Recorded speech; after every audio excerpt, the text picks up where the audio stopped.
Mayday, Mayday, IC-814 has been hijacked. Balakot के आतंकी ठिकानों पर भारत का सर्जिकल स्ट्राइक.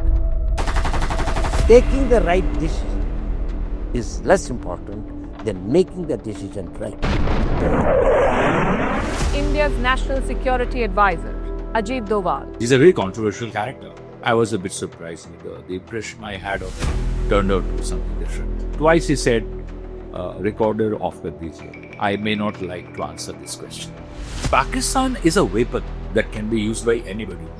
आप हमारे देश के मुसलमानों को बदनाम कर पावर गेम में ज्यादा लॉजिक या मोरालिटी या एथिक्स ये सब ढूंढ नहीं सकते. Whatever happened in Bangladesh is a major failure of Rao. आपके राइटिंग ने कभी आपको खतरे में डाला है? गहरा सवाल क्या आप?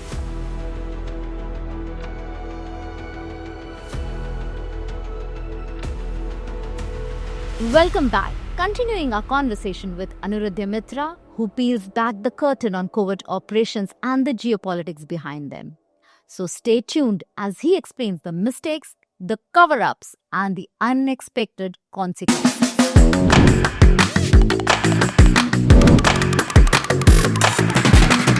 So which is your next series coming both on Sony Live and Hotstar? Sony Live तभी लिखा जा रहा है. हॉटस्टार का तो लिखाई खत्म हो चुका है एंड दैट शुड उसका कास्टिंग हो रहा है अभी. तो उसको शायद in another 3 or 4 months it will go on floor. Okay, so the shoot will start. Yeah. Okay. So that's both are around espionage story. Yes, but they're all character driven. These characters happen to be again, are they adapted from kind of the real stories that like your books? I would say everything I write, they are all inspired by absolute real stories. I make certain changes, of course. Like my next book is called Moscow. Okay. जिसमें ये oil politics भी आएगा, जिसमें Russian mafia भी आएगा, which is famous all over the world. जिसमें Raw भी रहेगा, जिसमें National Security Advisor भी रहेंगे. Awesome. Look forward now. But what I am trying my best is कि yes, they are espionage operation stories, but at the end of the day, they have to be stories of some human beings. नहीं तो literature कभी नहीं बन पाएगा, क्योंकि मैं नया राइटर हूँ, मैं सीख रहा हूँ अभी. तो धीरे धीरे मतलब कि सीखते सीखते आपने सीरीज लिख दी मूवी पर. और जहाँ तक इवन इस बुक में भी आप देखिए मृदुला का कैरेक्टर है. मृदुला तो इथिक्स की बात करती है और आदित्य बोलता है कि I just follow orders. Aditya question करता है इथिक्स क्या होता है. मृदुला बात कर रही हैं सैफ्रनाइजेशन ऑफ इंडियन इंटेलिजेंस. वो उस कैरेक्टर को रखना जरूरी था, लेकिन वो कैरेक्टर इस ऑपरेशन में इन्वॉल्व नहीं था. उसको मैं किसी और एक ऑपरेशन से उठा के लेके आया और उस कैरेक्टर को मार भी दिया गया था. That's also the fact. तो इसीलिए ही इसमें मृदुला को लाना जरूरी था. या कभी वो जो हैंडलर है आदित्य का अल्ताफ क्यों उसको ये सब सवाल करता है. अल्ताफ गवर्नमेंट को क्रिटिसाइज कर लेकिन ये सवाल नहीं कर रहा है. अल्ताफ उसको समझाने की कोशिश कर रहा है कि भाई मैं और तू हम जो है ना, हम सिर्फ एक कठपुतली है.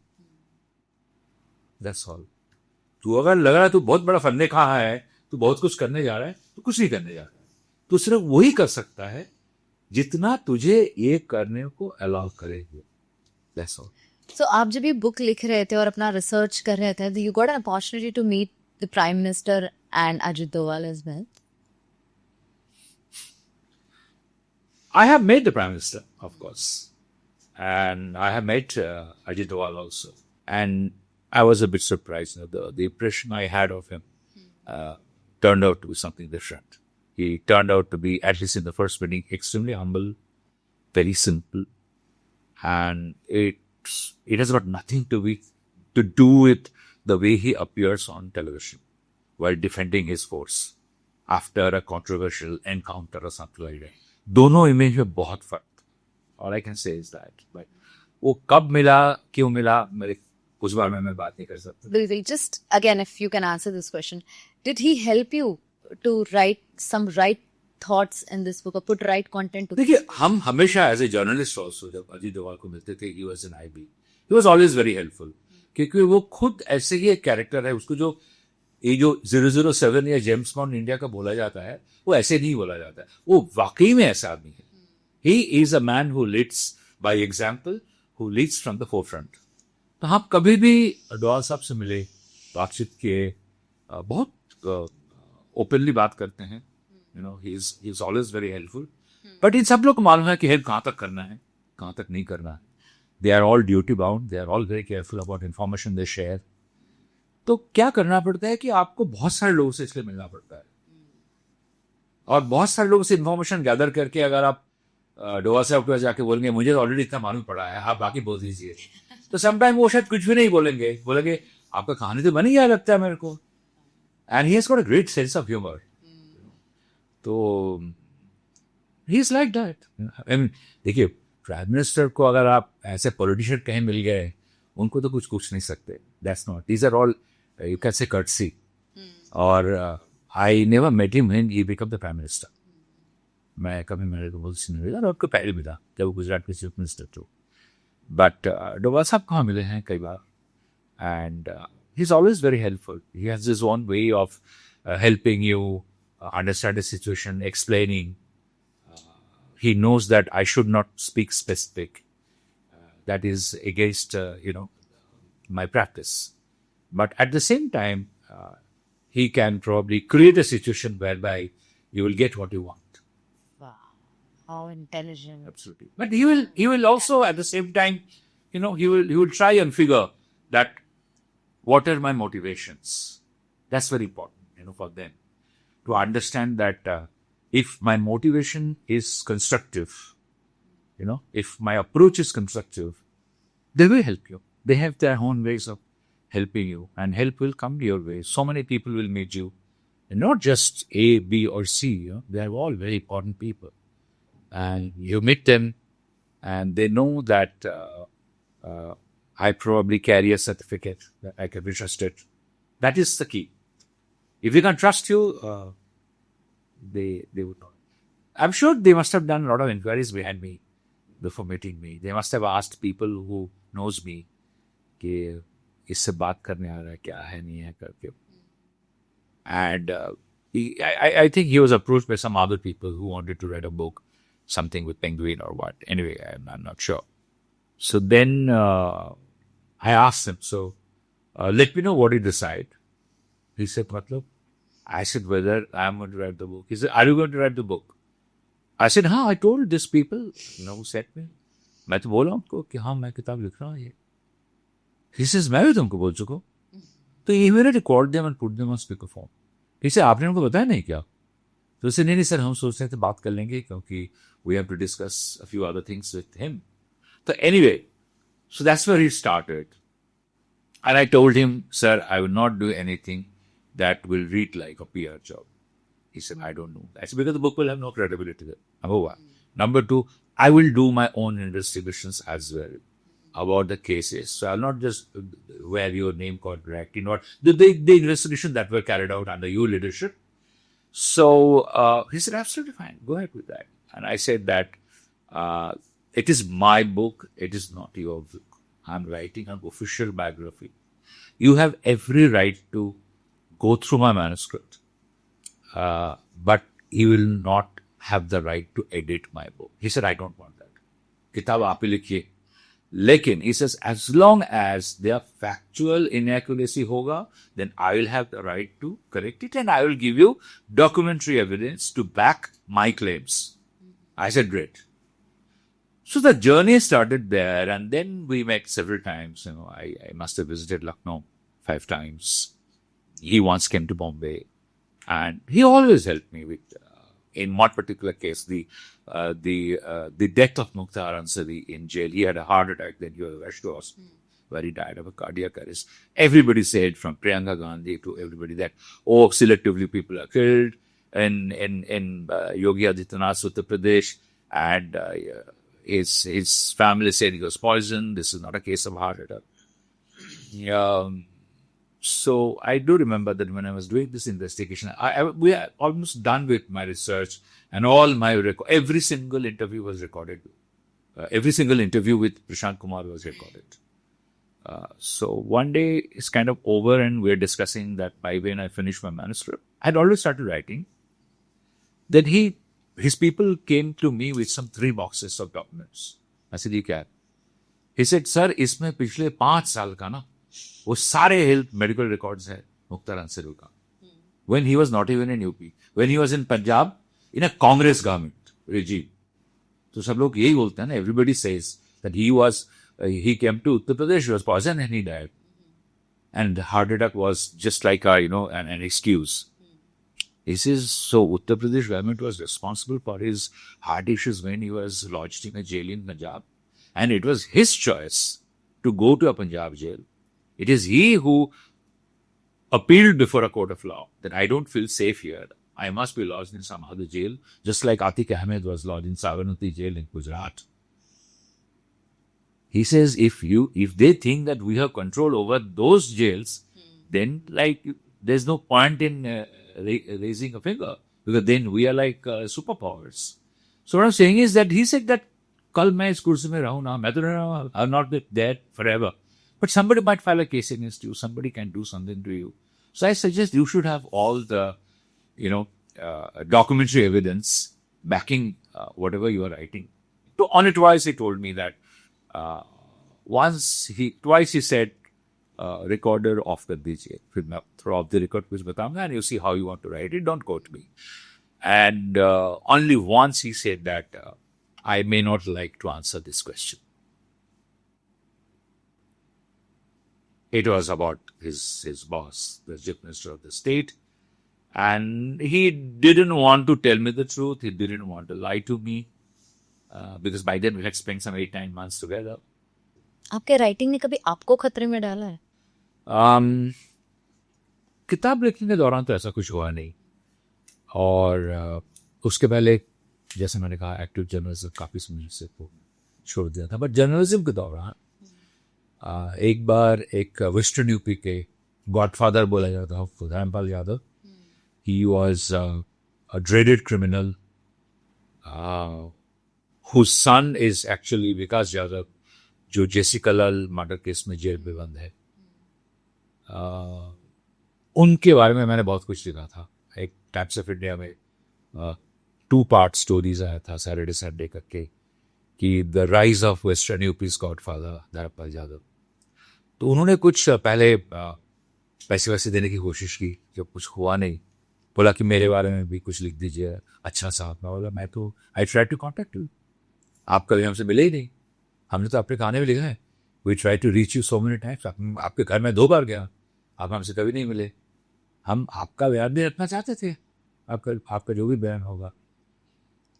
तो खैर उसके बाद बोले, कुछ धमकियाँ मुझे दिया. उनके लोगों ने कुछ धमकी दिया कि आप छोटा सा बच्चा है आपका, रात को स्कूटर चला के कर जाते हैं, कुछ हो गया. तो मैं बोला, जो आया था फिर लॉयर था, मैं बोला आप लॉयर है या फिल्में कर रहे हैं? फिल्मों में ऐसी डायलॉग सुनने में मिलता है, फिल्म लिखिए जाके आप. तो कुछ बोला नहीं उसने. But my office took it slightly seriously. I was in Times of India then, and I think my editor, he was in Samajwadi party then. My editors called Mulayam Singh Yadav. बोला क्या हो रहा है ये सब, आपका हाथ में ऐसे बात करें के साथ.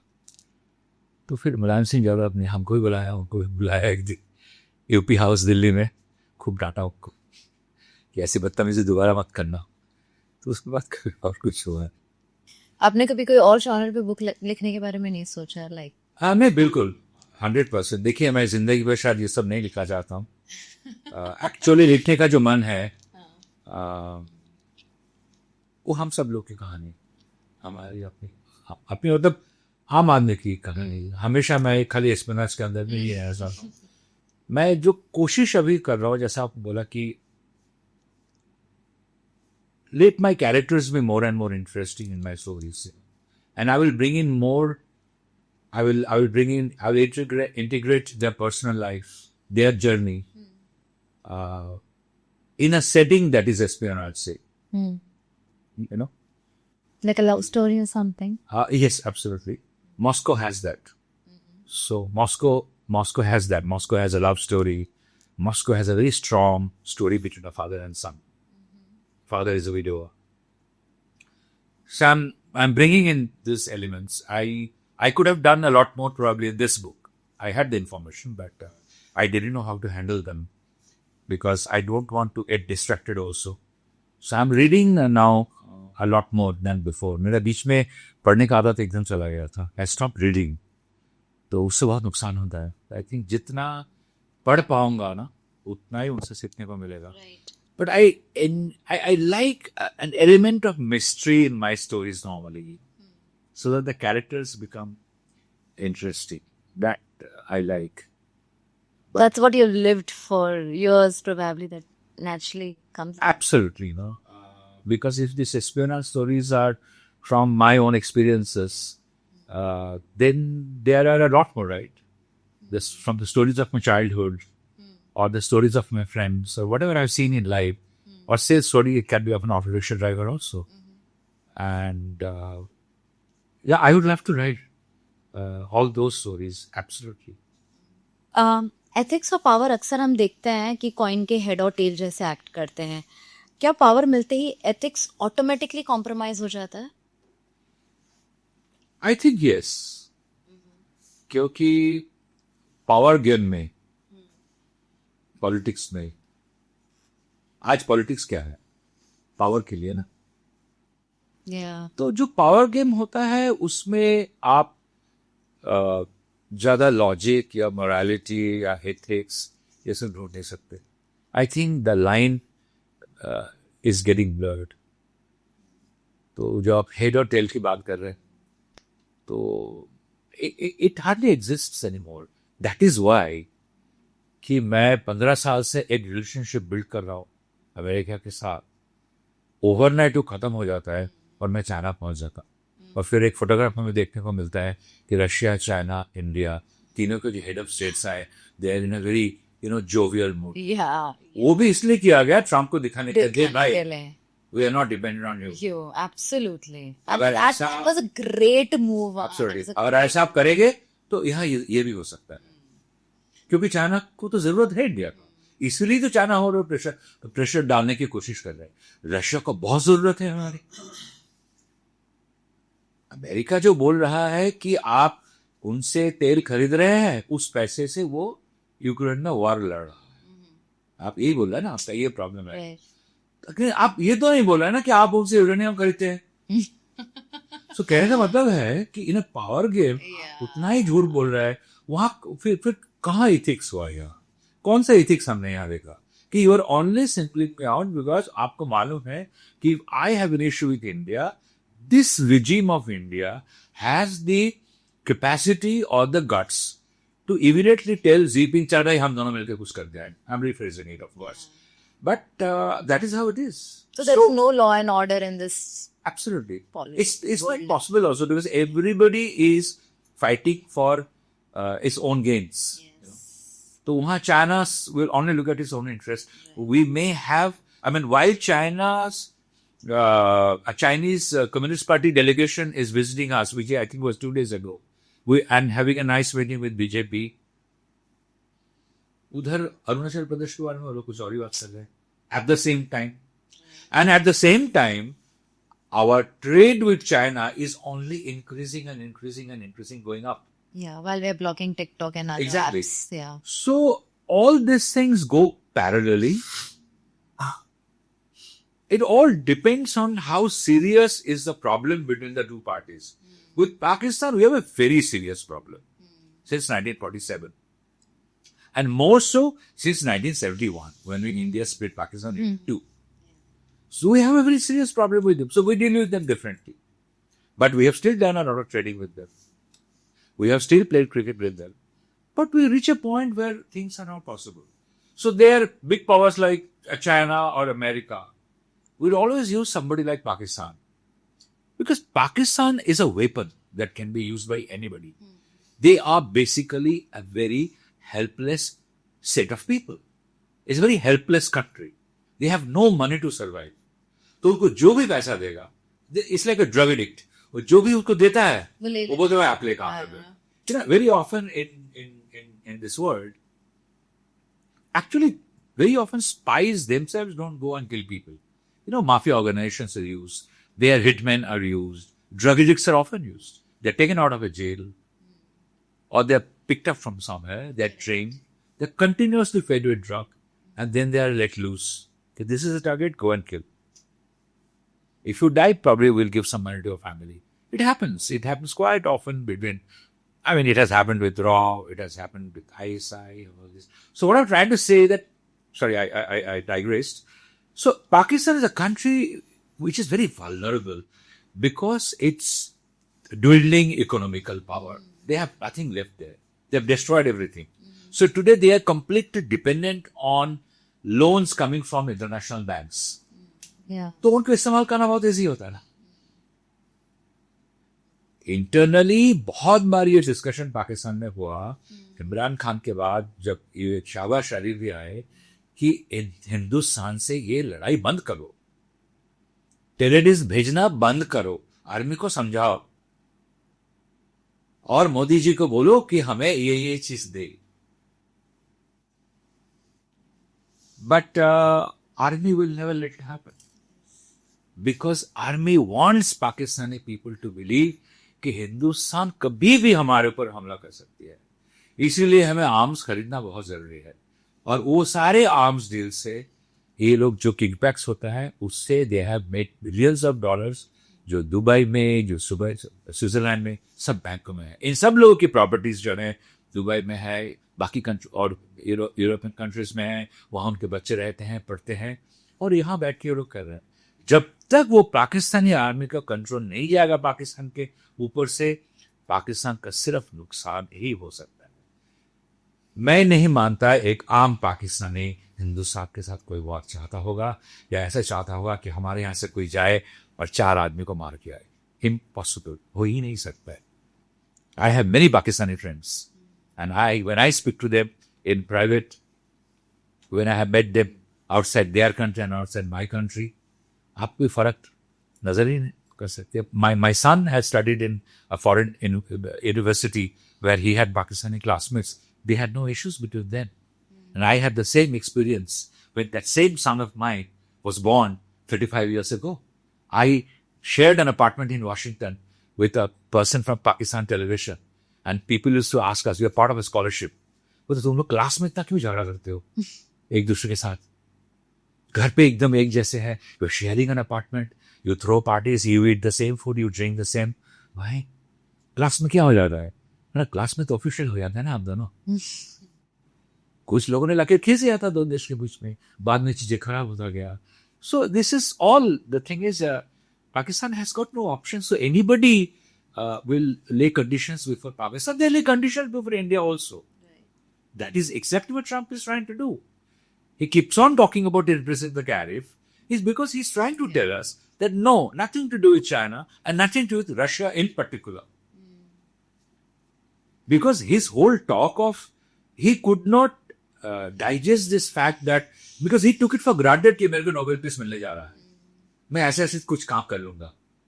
But he was dealing with one more Putin or one more zipping in Mr. Modi, which has never happened before.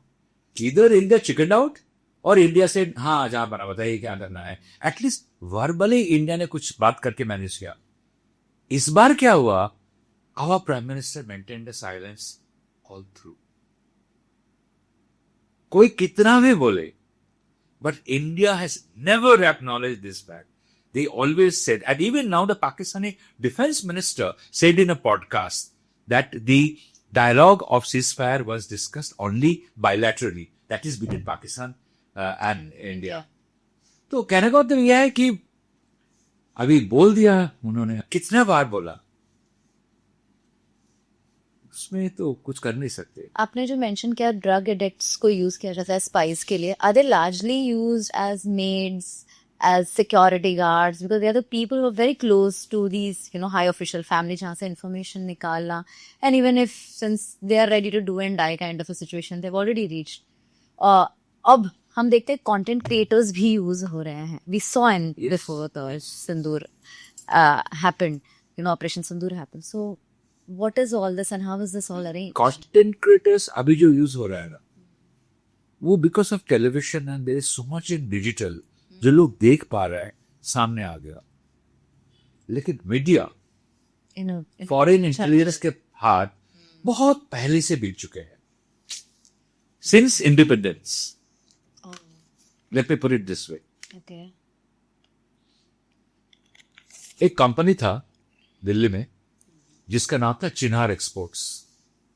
ये सब स्टोरी पहले चल चुका है, आप बहुत छोटी होंगी तो मैं इस तरह दोबारा आपके लिए। Chinhar exports was a rice exporting company to Russia. तो वो बासमती चावल पंजाब वगैरह सब जगह से खरीदते थे। They trading company and they used to supply to Russian companies. यहां से जाता था बॉइल्ड राइस, सिंपल राइस, लेकिन पेमेंट होता था रशिया से बासमती राइस का। तो अगर मान लीजिए 16 रुपए किलो का चावल है तो कुछ 76 रुपए 76 रुपीज का पेमेंट हो रहा था। तो जो 60 रुपए एक्स्ट्रा है ना, वो बढ़ जाता था कम्युनिस्ट पार्टी ऑफ इंडिया को और कुछ इन्फ्लुएंशियल लोगों के पास। So there are various ways of funding. So the communist की दो पार्टी है ना, एक सीपीआई एम, एक सीपीआई। तो सीपीआई उनका रेगुलर इसे पकड़ा गया था, they all kept in public. So मैं कह रहा हूं कि this is just one example, there are millions ways of doing it. हम जब जर्नलिस्ट थे कितना बार हुआ है when the embassy officials would like to बेफ्रेंड you, मतलब कि हमको किसी ने एक बार एक पार्टी में आके पूछा कि एम्बेसी ने कोई पार्टी थ्रो किया था, आई वाज देयर, और किसी ने पूछा कि सर आपका गाड़ी नंबर क्या है, तो मैंने बोला it was I had a kinetic Honda scooter. तो बोला sir what is the colour of your car. तो मैं गाड़ी नहीं है, स्कूटर है ये। तो स्कूटर है sir, I have to keep something. तो चाबी ऐसे नहीं, चाबी नहीं दे सकता। कह रहा I will bring it safely back sir. ऐसे उसके लिए नहीं है, आप कुछ बॉटल वॉटल रखेंगे ना शायद मेरी गाड़ी में, डिक्की में उतना जगह नहीं है। He got very embarrassed. Very common tactics, आपकी गाड़ी के डिक्की में 2 वाइन अच्छा बॉटल रखेंगे, है ना, एक बॉटल से काम हो जाता था। कभी किसी को घूमने के लिए कहीं जाने के लिए टिकट मिल गया। ये सालों से चलता रहा है, वो फिर बढ़ता गया धीरे धीरे धीरे धीरे। कॉर्पोरेट में then some of the journalists got caught. Like I don't feel good saying this, but they were my friends. Santanu Saikia got caught, arrested, spying for Chinese. There was another guy, who I and he investigated Rajiv Gandhi assassination for so long together, and he wrote a book. He wrote a book before me. He got arrested for this many spying for China. बहुत सारे लोग हैं वो पकड़े नहीं जाते हैं, उनको अल्टीमेटम दे दिया जाता है, be careful, will make it public, हम एक्सपोज करने के आपके रैकेट्स को। तो ये बहुत पहले से चल रहा है। And it's not that the deal will always be between some embassy official or a Chinese or a German or an American and an Indian. No, not necessarily. वो किस वायरमेंट है, किसी कंपनी के थ्रू हो सकता है। एक पर्टिकुलर कंपनी है जो अमेरिका में बहुत सारे बिजनेस कर रहे हैं, उनको बोल दिया गया है कि इनको आप कुछ दे दीजिए। So what I am saying is that ये बहुत समय से चल रहा है। Because of now everything being digital and visual, and also government wanted the country to know. एक बहुत फर्क हुआ between 2014 के पहले और 2014 के बाद। बहुत सारे चीज 2014 के बाद गवर्नमेंट ने तय किया कि हम पब्लिक को बोलेंगे, क्योंकि अब तक छुपके बहुत काम हो चुका है। We have to stop this nonsense. ऐसा नहीं कि इस सरकार में पॉलिटिकल अपॉइंटमेंट्स नहीं होता है, सारे अपॉइंटमेंट ही पॉलिटिकल होता है, वो हर सरकार में होता है। लेकिन लिबरल के नाम पे, न्यूट्रलिटी के नाम पे जो हिपोक्रेसी हमेशा होता था पहले, इस सरकार को लगा कि I have to unmask them, otherwise मैं अपने टीप कैसे तैयार करूं।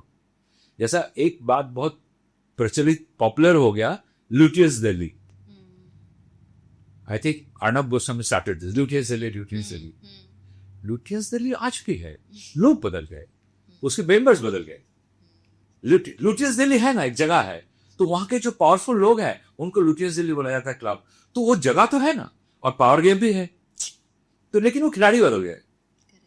सो कहना मतलब आप जो पूछ रहे हैं वो हमेशा रहा है, सिर्फ स्केल बढ़ता जा रहा है। अगर पहले आपको कश्मीर घूमने के लिए बुलाया जाता था तो आज आप शायद इटली जा रहे हैं उसकी जगह, क्योंकि this has to do with human corruption. And for I have heard from a lot of my friends who are not Indian, who are probably close to foreign agencies, उन सब लोग का यही मानना है कि it is very easy to secure information, secret information, classified information in India, क्योंकि Indian लोग जरूरत से ज्यादा करप्ट है। उनको थोड़े पैसे दे दो, थोड़ा कुछ गिफ्ट दे दो, वो बता देते हैं। I am very sorry to say this, but this is a reality you will hear from a lot of people. I mean यहाँ कैसे होता है आपको पता, अजीब लगेगा कि मैं एक आईबी के किसी सोर्सेस से बातचीत मेरा होता था, तो कभी कभार उनको भी इंफॉर्मेशन जरूरत होता है कुछ चीजों का, तो हम भी तय करते हैं उनको कहां तक देना है, बिकॉज इससे क्विड प्रो क्वो। वो भी सोचते हैं कि how much to share with this journalist. कुछ 5-6 बार मीटिंग के बाद ना, एक कॉफी पीते पीते अचानक एक कुछ सफेद एक स्क्वायर साइज एक एनवेलप को फोल्ड किया हुआ था, उन्होंने मेरे जेब में डाल दिया। बोले क्या है? बोले ये है क्या? बोले अरे, तो आई फेल्ट इट कि अब तक पैसा है होगा। मैंने निकाला उसको, क्या कर रही है? What you doing? I was hurt actually, but what you doing this? He says no. I said no, please stop, let's not mix, that will be better.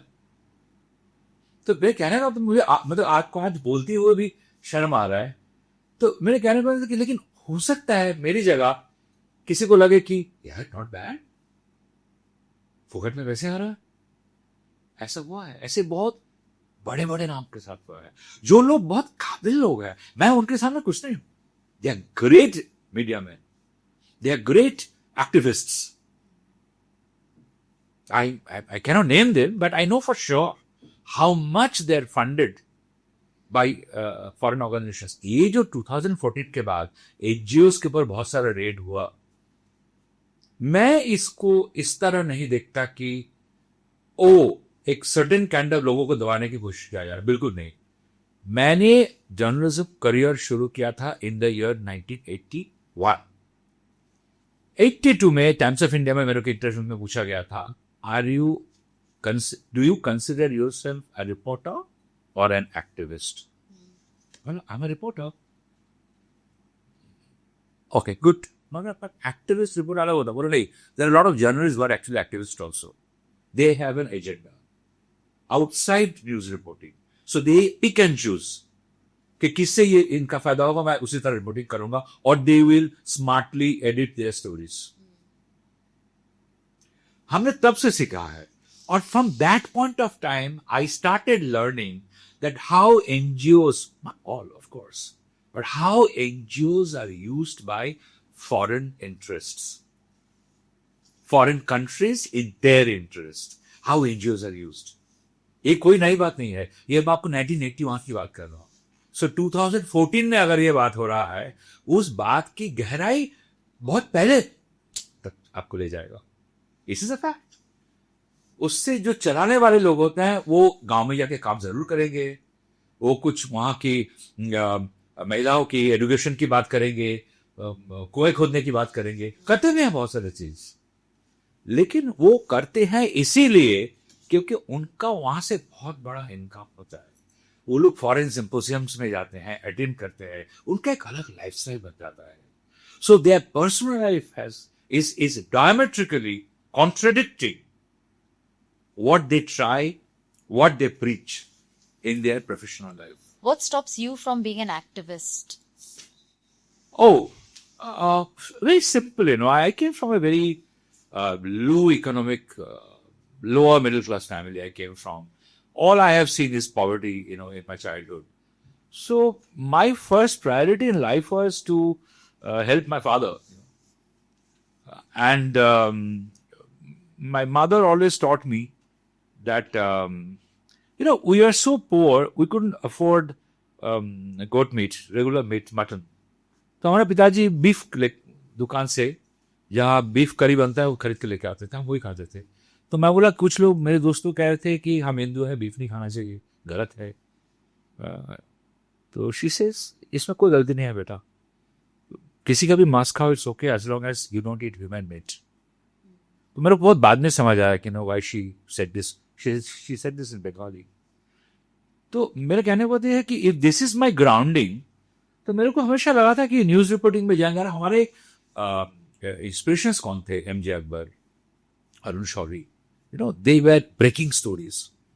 तो हम देख रहे थे बाप रे बाप, ऐसा भी हो सकता है क्या? मतलब कि ये लोग स्टोरीज करते हैं, सरकारें गिर जाती है। हाँ, ये अलग बात है, बाद में वही लोग पॉलिटिशियन बने, उनका अपना कोई इंटरेस्ट था, but that does not denigrate the good work they have done. तो we are very inspired by that, and because you asked me, so I've always felt that if you're an activist, then you are not a reporter. So you decide what you want to be. I somehow never chose that path to become an activist. I don't know why. For any ethical reasons? नहीं, I don't say activist होना कोई ethically wrong है, but activist बन जाने के बाद अगर आप बदल जा रहे हैं, you become corrupt. That is not ethical. वो तो किसी भी प्रोफेशन में हो सकता है।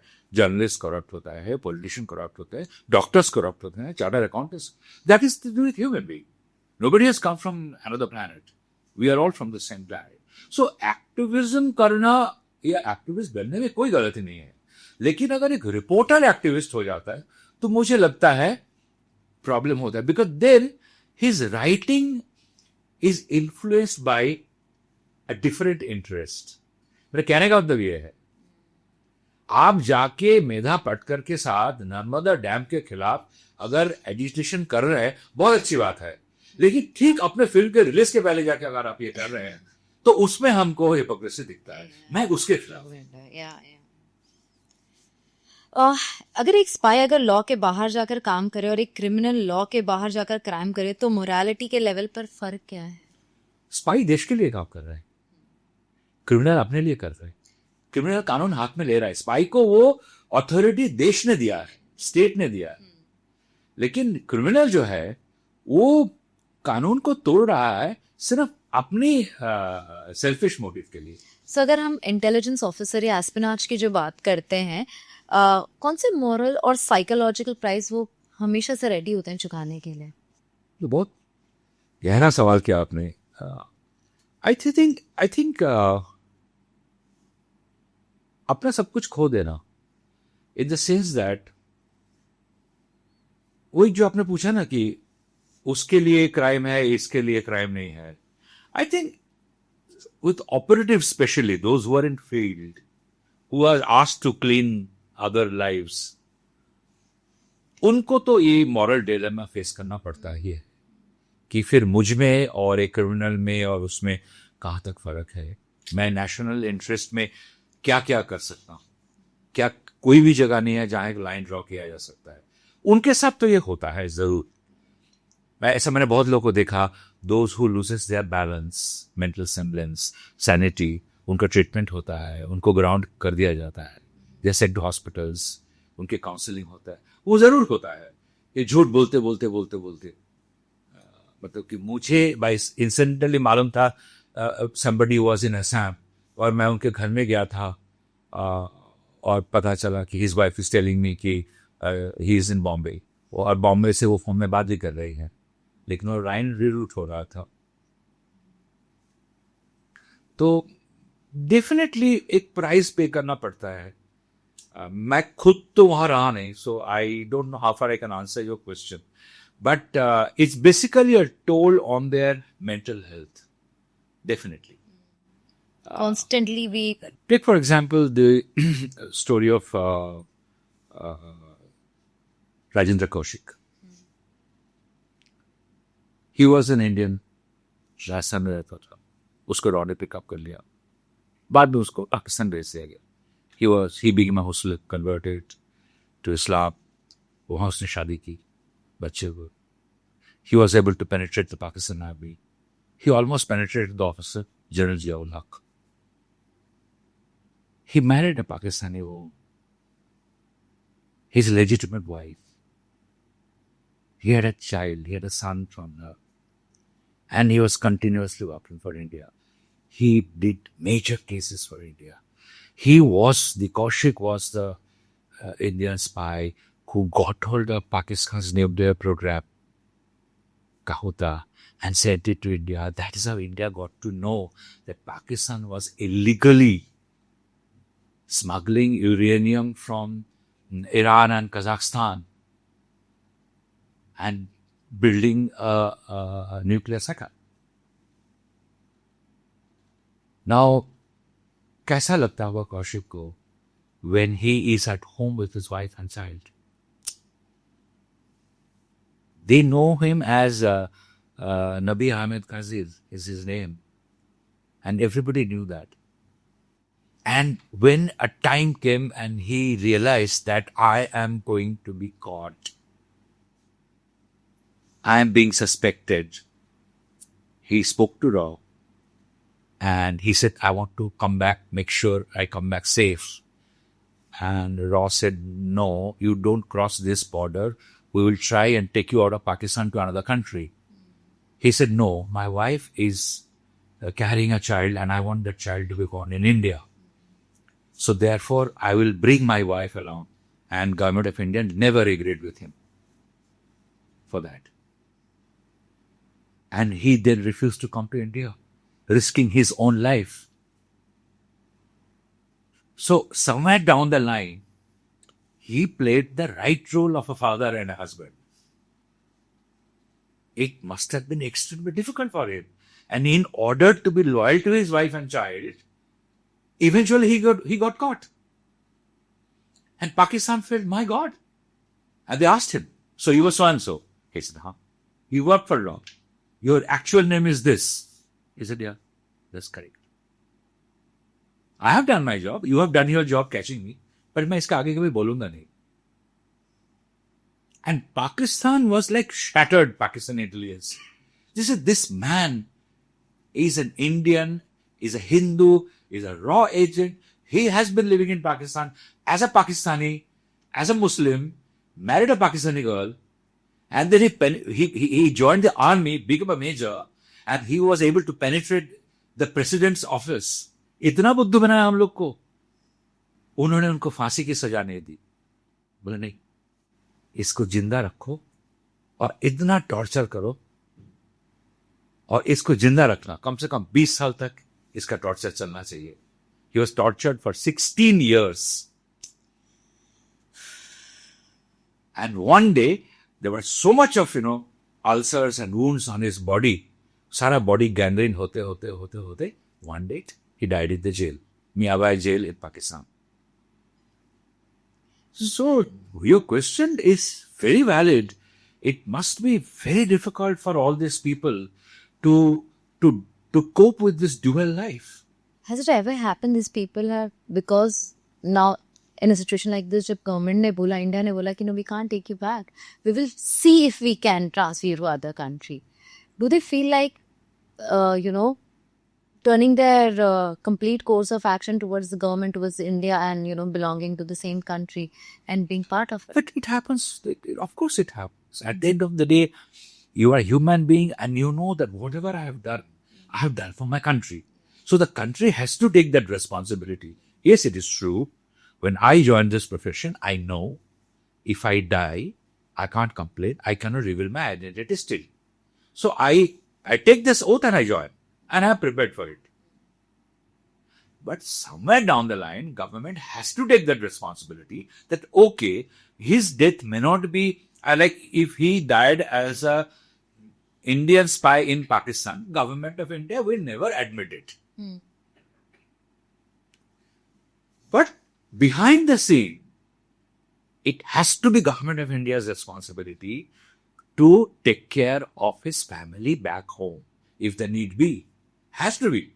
In certain cases, it has not happened. आजकल होता है. आजकल बहुत सारा ध्यान रखा जाता है. But in earlier days, sometime a spy organization kills its own people from getting caught. ये भी हुआ है. ये प्रोफेशन ही कुछ ऐसा है. So, अगर हम टेररिज्म खत्म करने की बात करें तो आइडियोलॉजी को मारना ज्यादा जरूरी है या टेररिस्ट को? और क्या इंडिया आइडियोलॉजिकल फ्रंट पर भी काम करता है? देखिए, बिल्कुल होता है. आफ्टर ऑल, हरदीप सिंह निज्जर को कोई मारने का प्लान कभी हुआ नहीं होगा जहां तक मुझे मालूम है, ठीक है, या किसी को भी for that matter. There was a negotiator in between Ripudaman Singh Malik, उसके साथ खालिस्तानी मिलिटेंट्स की या जो लोग खालिस्तान मूवमेंट के मेंबर्स हैं, फॉलोअर्स हैं, एक्टिविस्ट हैं, उनके साथ रेगुलर बातचीत हो रहा था. वो गवर्नमेंट ऑफ इंडिया के बिहाफ से उनको बहुत समझाने की कोशिश कर रहा था कि देखो तुम लोग की इस्तेमाल किया जा रहा है. ये जो खालिस्तान मूवमेंट की बात कर रहे हैं गुरपतवंत सिंह मन्नून न्यूयॉर्क में बैठ के, या हरदीप सिंह निज्जर या बाकी लीडर्स, ये सिर्फ अपना सेल्फिश मोटिव है, ये कुछ और गेम खेल रहा है, ये लोग अपना पैसा बना रहे हैं. They are into drug deals, they are into arms deals, they are into human trafficking. ये कोई खालिस्तान इनको बना, ये खालिस्तान के नाम को इस्तेमाल कर रहा है. तो उसमें क्या हुआ था, a lot of boys started questioning their leadership, that what Malik is saying, is it true? Because Malik has been there for so long. He was accused in the Kanishka bombing case, but later he was acquitted. So it was not just someone was talking, it was somebody who has been a Sikh leader in that region for decades. वो ये बात समझाने की कोशिश कर रहा था कि we should come to terms and let's not talk of violence or armed struggle. उन्होंने रिपुदमन सिंह को मार दिया, who was a broker of peace between New Delhi and the Khalistani group. उन्होंने उसको जब मार दिया, then New Delhi felt, oh, I think now we'll have to, take head on directly. तो ideology के बारे में, organizations के बारे में आप जो चाहते हैं, most of them are generally anywhere in the world, in history, they are often misguided. तो वो जो मिसगाइडेड यूथ होता है उनको समझाने के भी बहुत सारे तरीके होते हैं. कोशिश किया जाता है थ्रू डिफरेंट आइडियोलॉग, जैसे कि उस ऑर्गेनाइजेशन को पेनिट्रेट किया जाता है, इन्फिल्ट्रेट करते हैं अपने लोगों से, वो अंदर से बात छेड़ते हैं. दे स्टार्ट रेजिंग क्वेश्चंस कि हम जो कर रहे हैं कहाँ तक लेजिट है, क्या इससे हमें कोई एक्चुअली हासिल होगा या नहीं होगा, क्या डायलॉग के जरिए बात करना चाहिए. So all this things are always done कि पहले आइडियोलॉजी को अटैक करो, डायलॉग लेवल पे जाके बात करो, उनको समझाओ. जब नहीं होता है, then this kind of actions are always the last resort. I think for any government, for that matter. This also reminds me that many years back, CI had funded a movie called Animal Farm Film, right? Yeah. For their own propaganda. So, क्या आज cinema as an industry to create a perception for Indian intelligence, do they do it? देखिए, यहाँ पहले ऐसा culture शायद नहीं था, but I think धुरंधर के बारे में बहुत सारे लोगों ने इस किस्म की बातें की. ये धुरंधर इज अ प्रोपेगेंडा फिल्म, उनको पैसा दिएगा, ये वो दिस दैट. एक शिफ्ट हमको अभी देखने को मिलता है कि एटलीस्ट अभी गवर्नमेंट बात करती है. मैं आफ्टर ऑल कैसी किताब को लिखा, इसमें बहुत सारी चीजें हैं, आपको पढ़ के लगेगा कि ये तो इमेजिनेशन करके लिख सकता ही नहीं, पॉसिबल. Absolutely not. तो मुझे भी हेल्प किया, मुझे भी उनको समझाने में टाइम लगा. प्लस मेरा क्योंकि एक बहुत लंबा बैकग्राउंड है, बहुत सारे लोग मुझे पहचानते हैं इस पॉइंट ऑफ व्यू से कि he can be trusted, he will not misuse. But then they don't know me, I have to active journalism for a very long time. So I am sure they must have done their enquiries behind me, तब जाके उन्होंने help करने की. तो अभी help तो आता है, where I think the government wants certain stories to be out, चाहे वो अपने प्रोपेगेंडा के लिए हो, जो भी हो. They want that. Like Article 367. America तो कब से कर रहे हैं, बहुत पेंटागन से लेके CIA से लेके FBI से लेके, क्योंकि उन लोग का मार्केटिंग का तरीका हमेशा बहुत ओवर्ट है, हमेशा ऑलवेज उनका बजट बहुत बड़ा है. Those things have started happening in India where even earlier a spice life was very frugal in India, but अभी जो है बजट्स बहुत ज्यादा है इंटेलिजेंस ऑर्गेनाइजेशंस के लिए, उनके लिए प्रोटेक्शन बहुत सारे हैं. उनको अगर वो नहीं रहे तो उनके फैमिलीज की देखभाल करना, all these things are not taken care of as compared to the past. So movies like Uri, Article 370 are kind of a very good example to how cinema is being used as a propaganda for a political purpose. Would you say that? I won't say they're used as a propaganda. मैं इस तरह बोलूंगा कि government is willing to give information which they think will work as propaganda for them, कि उनके लिए propaganda का काम करेगा. अब डिपेंड करता है जो उस इंफॉर्मेशन को यूज कर रहा है, चाहे एज ए फिल्म मेकर, चाहे एज ए राइटर, कि वो इसको ऐसा कुछ बनाए ताकि खाली प्रोपेगेंडा ना दिखे। लाइक जो मेरा किताब है, मेरे किताब में तो ज्यादातर अगर देखेंगे गवर्नमेंट के एफर्ट की बात हो रहा है ना, लेकिन उसमें कुछ सवाल खड़े किए गए कि इस एफर्ट के पीछे और भी कोई मकसद है क्या, मंसूबे कहां तक क्या है। तो प्रोपेगेंडा के लिए तो बिल्कुल देते ही हैं वो, लेकिन जहां तक मुझे मालूम है मेरे साथ कोई इंटरफेरेंस नहीं हुआ था। मैंने बहुत क्लियरली बोला था कि at the end of the day ये मेरा डिस्कशन होना चाहिए कि मैं इंफॉर्मेशन को किस तरह इस्तेमाल करूं। भाई मुझे भी दिल करता है ना हमेशा, I am fascinated by this world because this people always operate from the shadows so that I and you live under the lights. So therefore इनकी कहानी मैं आज नहीं, मैं कब से एस्पेनाज की कहानियां लिख रहा हूं एज ए जर्नलिस्ट, जहां तक पॉसिबल है लिखने के लिए। मैंने एक हॉटस्टार के लिए शो लिखा है अजय देवगन फिल्म्स के लिए, which is to do with again espionage and a few other things. So that's also a movie which is coming? Series. It will be a web series. Okay. I am writing something to Sony Live right now, which is again more or less this world. Okay. I'm always fascinated by their stories, but I know that their stories are also controlled by political decisions in any government. That is the norm. So वो अपने propaganda के लिए देते होंगे, but I think एक film maker का या writer का ड्यूटी यही होता है कि वो उसको किस तरह पेश करे, क्योंकि खाली प्रोपेगेंडा लगेगा तो मुझे नहीं लगता बार बार लोगों को अच्छा लगेगा। करंट रेजिम में हमारे एस्पेनाज सिस्टम और आर्म फोर्सेस कमजोर हुई है या मजबूत आपके साथ? No, not at all. I think our military, our information gathering agencies like what we call it, intelligence gathering agencies, our law enforcement agencies, of course they have become much more stronger than before. There are talks about sometimes misuse of them. They have always been misused. It's not that they are being misused now. It's just that today, because media is so vocal and there are so many media outlets, today you don't have to be a media organization to talk about anything.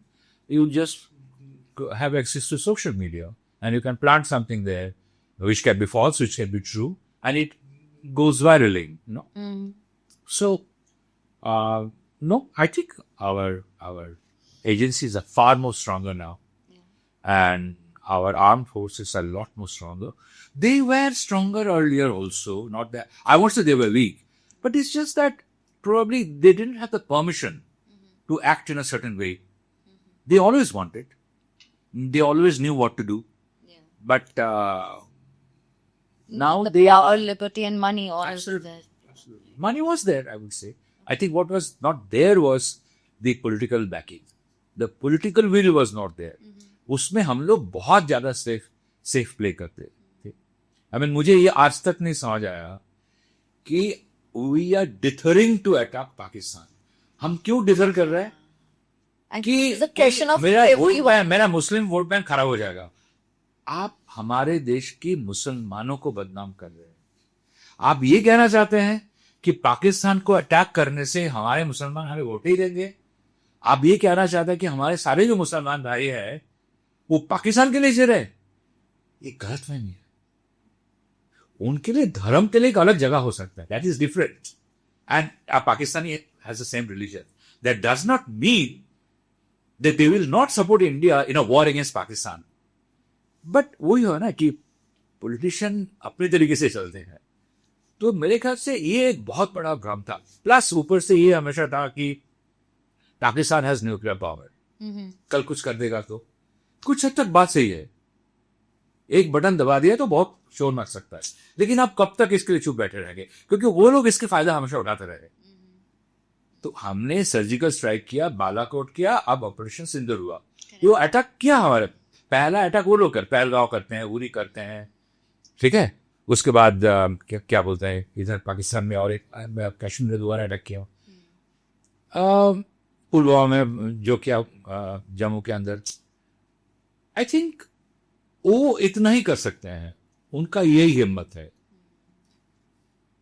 लेकिन हमने उसका जवाब जब दिया और बड़े पैमाने में, उन्होंने कोई न्यूक्लियर आर्सेनल का बटन तो नहीं दिया। तो कहने का मतलब है कि हम डरते थे इस सब चीज से अब तक, और हमें, और मिस्टर चिदम्बरम ने खुद बोला कि 26/11 के बाद जो प्लान था पाकिस्तान को अटैक करने का आर्मी का, तो अमेरिका ने आके इंटरवेन करके बोला, अभी कुछ दिन पहले उन्होंने खुद बोला कि नहीं मत कीजिए आप लोग, एक बड़ा वॉर छिड़ जाएगा। तो क्या पता वर्ल्ड वॉर 3 भी तो हो सकता है कभी ना, नोबडी रियली नोस, कोई चाहता नहीं है, लेकिन जवाब तो देना ही पड़ता है। हमने जैसे बात की बांग्लादेश में इस साल हम कभी भी ऑपरेशन कर सकते हैं, सो बांग्लादेश के फ्रंट पे कॉवर्ट थ्रेट्स क्या है? आप कह रहे बांग्लादेश की ओर से? हाँ। देखिए, बांग्लादेश के साथ प्रॉब्लम आज सबसे बड़ी यही है, एक काफी समय से, पिछले 20 साल से एक प्रोग्राम तय किया गया था by ISI। It is called greater Bengal. ठीक है। 71 में बांग्लादेश को इंडिया की मदद से इंडिपेंडेंस फ्रीडम मिला। ठीक, उन्होंने अपना बहुत खून बहाया, बहुत मेहनत की, बहुत लड़ाई की, लेकिन इंडिया के मदद के बगैर, without the 1970 war between India and Pakistan, their liberation was not going to be possible. वो कभी मुमकिन नहीं था। पाकिस्तान तब से कोशिश कर रहा है कि इसका बदलाव कैसे ले, हम क्या कर सकते नहीं कर सकते। इसके लिए उन्होंने पंजाब में ऐसा कुछ किया। तो उसी के कुछ समय बाद, मान लीजिए ऐसा कुछ 20-25 साल पहले ही, एक पेपर तैयार किया गया था कॉल ग्रेटर बंगाल, कि खाली ईस्ट बंगाल को जो फ्रीडम मिला Bangladesh, that is not enough, Bangladesh will get out of West Bengal also. और इस चीज को सपोर्ट तब से मिला या फॉर्डर मिलना शुरू हुआ जब से बंगाल पॉलिटिक्स में माइनॉरिटीज वोट का एक बहुत बड़ा असर हुआ। The current ruling dispensation of Bengal in the last 13 years, they know that 35% of their vote bank is from the minorities. तो ये जो शिफ्ट हुआ ना, पहले वो माइनॉरिटीज का जो वोट था वो लेफ्ट पार्टीज में और कांग्रेस पार्टी या बाकी लेफ्ट अलाइड पार्टीज में डिवाइड होता था। बंगाल में कभी कोई मेजर कम्युनल प्रॉब्लम रहा ही नहीं, वो क्रिएट किया गया। और वो क्रिएट तब से हुआ जब से एक पर्टिकुलर पॉलिटिकल पार्टी को लगा कि हमें ये माइनॉरिटीज वोट को इकट्ठा करना है, क्योंकि अगर हमने लेफ्ट पार्टीज का जो इतना बड़ा फोर्ट था 35 साल का, हमने उसको तोड़ दिया, तो अब उनको वापस आने में टाइम लगेगा। तो ये जो सोच इस तरह से हो रहा था, इसकी खबर बॉर्डर के उस पार भी जा रहा था। और तब से यह प्लान हो रहा था कि ठीक है, पहले इन पॉलिटिकल पार्टिकल को, may be one particular political party, उसको जितने माइनॉरिटीज वोट है उसको इकट्ठा करने दो। Let all the minorities unite in favour of only one political party, it will be easy for us to deal with it. Then the minorities और the majority from Bangladesh will invite the minorities from West Bengal कि क्यों ना हम एक साथ हो जाए। This is called a plan called Greater Bengal, जो धीरे धीरे अंडर करंट में काम हो रहा था उसके ऊपर। आप अगर देखेंगे, बांग्लादेश की रॉयल्टी बहुत हमारे लिए कभी था ही नहीं। मुजीबुर रहमान को जैसा ही असैसिनेट किया गया, उसके बाद से वहां के जो जिहादी ऑर्गेनाइजेशंस है वो ओपनली इंडिया के खिलाफ बात करना शुरू कर दिया। 1996 में शायद या 7 में एक ढाका में इंडिया पाकिस्तान मैच हो रहा था एशिया कप में। I was watching the match. Majority of the Bangladeshis were all supporting Pakistan, they are not supporting India. As I know because I am a Bengali, so when I talk to a Bangladeshi friend or somebody who's probably just an acquaintance of mine, they always call themselves Bangladeshi. मैं बोलूँ आप बांग्लादेशी क्यों बोलते हो यार? Just call yourself I'm a Bengali. लेकिन Bengal ऐसे call yourself I'm Bengali. They won't call themselves a Bengali or a Bengali because the impression then is you are a Hindu. So to to belie that impression, Bangladesh के लोग अपने आप को बंगाली कहने के बजाय वो अपने आप को बांग्लादेशी बोलते हैं, which is a little odd.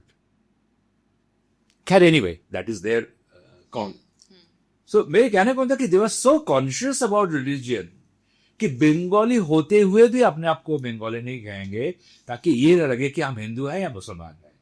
So there are many examples of, that of they are, and earlier there had been many terrorists who were caught, or organizations who were caught playing the role of a middleman of supplying arms, taking it from China, because China border is very close, and supplying them to Northeast rebels. Indian army ने Tripura border पे बहुत सारे या groups को पकड़ा जो चिटागंग से या बाकी जगह से ऑपरेट कर रहे थे. वो चाइना से आर्म्स लेते थे और वो लेके नॉर्थ ईस्ट को सप्लाई करते थे. It was a big business, they used to get a big cut out of it. वो सारा ऑपरेशन और बॉर्डर पे हैंडल करते थे. But ever since the Indian government try to convince the North East, saying that listen, जो भी आपके साथ अब तक हुआ होगा नहीं होगा इसके बाद, ज्वाइन द मेन स्ट्रीम. धीरे धीरे वहाँ की जो इंसर्जेंसीज है, वहाँ की जो रेबल ग्रुप्स है, उनको कंटेन किया गया, उनको समझाया गया. And I think today Northeast is an integral part of them. Our issues, sometimes people talk some nonsense, it becomes a racial,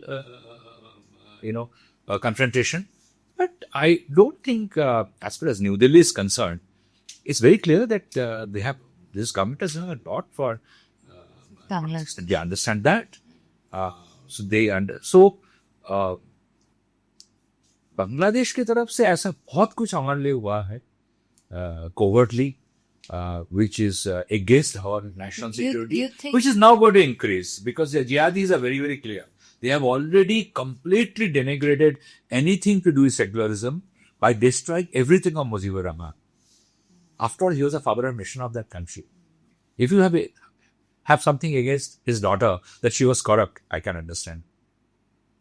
If you like to throw them out, if you have a certain issue about you being called, because they stopped being called, they made a change in the constitution when Ziaur Rahman became the president after Mujib was assassinated. वो उनके constitution से secular शब्द हटा दिया गया. हमारे देश में secular बाद में ऐड किया गया था, वहाँ से secular शब्द को हटा दिया गया. बोला we are an Islamic state, Islamic Republic. तो ये changes होता रहा, जिसको हम लोग शायद इतना नोट नहीं कर रहे थे. I personally think that whatever happened in Bangladesh is a major failure of Rao. क्योंकि इतना कुछ वहां हो रहा था, हम लोग बैठ के क्या कर रहे थे हमें मालूम नहीं था. अगर हम आज ये सब कह रहे हैं कि अमेरिका ने मदद किया to overthrow Sheikh Hasina government, I really don't know. I don't have much information on this. Something we should have known. If we have been building such a close relationship with America in the last 10, 11 years, I would say 15 years, last 5 years of Dr. Manmohan Singh, and then these years of Narendra Modi, हम लोग को नहीं मालूम था कुछ अच्छा. If we are talking about that, a lot of Chinese money was being pumped in, we knew. We knew that Chinese vessels, ships were being anchored in Bangladesh ports because they were spying on India. But what were we doing about it? ये जो jihadis को jail से छोड़ा गया. There are so many convicts who were in jail. There are so many hardened criminals. सबको छोड़ा गया एक करके. ये क्यों छोड़ा जा रहा था? Because they were building up some violent agitations to overthrow the Hasina government. My question is, what were we doing about it at that point of time? Did we do a dialogue with America or China? Because we know very well that Bangladesh tomorrow will, because Bangladesh is now going to be like Pakistan. Bangladesh का जो self-reliance एक बना था, through fabrication industry and all these things, that is completely destroyed now. Now jihadis have been given complete authority over this present government. And I really cannot understand a Nobel laureate जिन्होंने आम आदमी के लिए micro banking का concept create करके, this guy Mohammad Yunus, he was given Nobel, जिसने हर बांग्लादेशी के लिए काम किया, जिसका पॉलिटिक्स के साथ कोई लेना देना नहीं था. This person is encouraging, allowing all this. It's maybe it's all for power. Maybe he's playing helplessly both in the hand of America or China. But आखिर में इनको कोई हेल्प नहीं कर रहा है. I have heard from my ordinary Kashmiri people, जी हम तो कहीं के नहीं रहे, ना पाकिस्तान के ना हिंदुस्तान के बन पाए हम. बहुत बड़ी गलती की हम लोगों ने परवेज मुशर्रफ के साथ देखे. तो बांग्लादेश को भी ये बात रियलाइजेशन होगा, but Bangladesh is going to be a very big problem from us, because the thing is again like Pakistan, they can be very violent. So I guess government of India is making enough preparations. But when we talk about Bangladesh, there's so many illegal immigrant, of course, has come to India, and I don't know if they, and I don't know, and they all have official Aadhaar card also now. Yes. I don't know. It is a right thing to say that they're also probably acting like an espionage, because Of course they are. the biggest honey traps happen from maids and security guards and maids. Many of them will do that. Very simple example. During the Punjab extremist problem, Punjab terrorism problem in Delhi, one of my childhood friend who had unfortunately become a terrorist, Sujit Penta, his house was attacked by the Delhi police. There was a raid. He was not there. Massive raid. पूरा हल्ला शोर much गया हमारे area में कि आत्मवादी पकड़ा गया जी, police की रेड हो गया, दिस एंड दैट, और वो भी पेंटा के घर से. ये एक टेररिस्ट ऑपरेशन, और ये एक ऐसी कहानी है जो उन दिनों में इधर उधर देखने को मिलता था. जो देखने को नहीं मिला इस हमारे और एक नेबर थे, young Bengali couple, husband all India radio में काम करते थे, a very geek और nerd looking person. उसको लोग अजीब अजीब नाम से बुलाते थे, कैसा आदमी है देखने में. And his a very hot wife, very good looking, smart. In appearance, diametrically opposite of her husband. She used to sometimes visit our house, used to call my mother Didi. And we had some other common Bengali friends. So they used to call me, she visits your house and all. I said, don't be careful. She's much elder than me.